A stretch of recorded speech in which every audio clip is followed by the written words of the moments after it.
I'm here at Williams-Brice, where the Gamecocks just pulled off a narrow 17-16 victory over Louisiana Tech. And while Tyson Williams had 95 rushing yards in this game, it was kicker Parker White who was a star. Certainly didn't seem like he would be. He had some trouble last game in the loss to Kentucky, and he missed his first 2 field goals. But he later made 2, including a game-winning field goal with less than a minute left to go.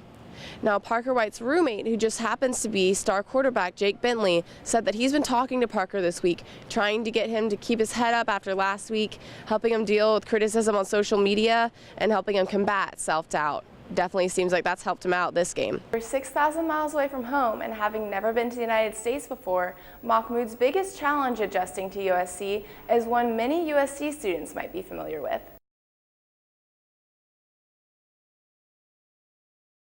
Last night, the Bengals and Steelers faced off, and while the Steelers won 18-16, it was the dangerous nature of the game that stood out more than the competition itself. 2 players were carted off the field last night. Linebacker Ryan Shazier went to tackle Josh Malone and ran headfirst into his hip. You see him grab his back afterwards. He seemed unable to move his legs. Shazier is still at the University of Cincinnati Medical Center, and a team statement says he won't require surgery. Head coach Mike Tomlin did not offer any medical updates during today's press conference.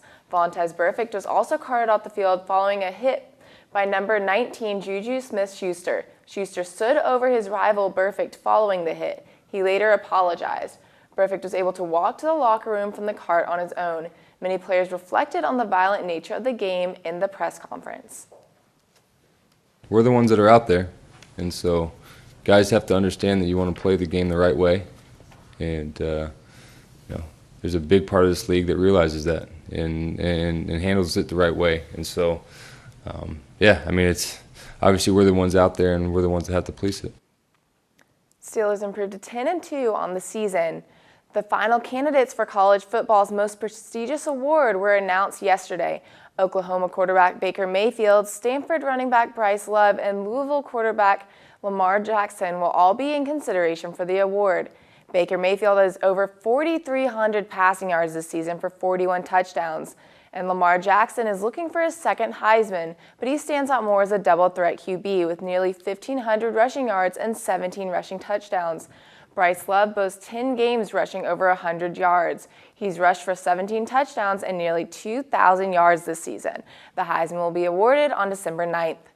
And while Gamecock football can't boast any Heisman finalists this year, its players have earned some important accolades.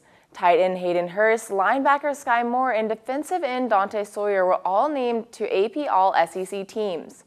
Hurst was selected for the first team. He ended the regular season with 41 receptions, totaling 518 yards. That's more than any other tight end in the conference this season.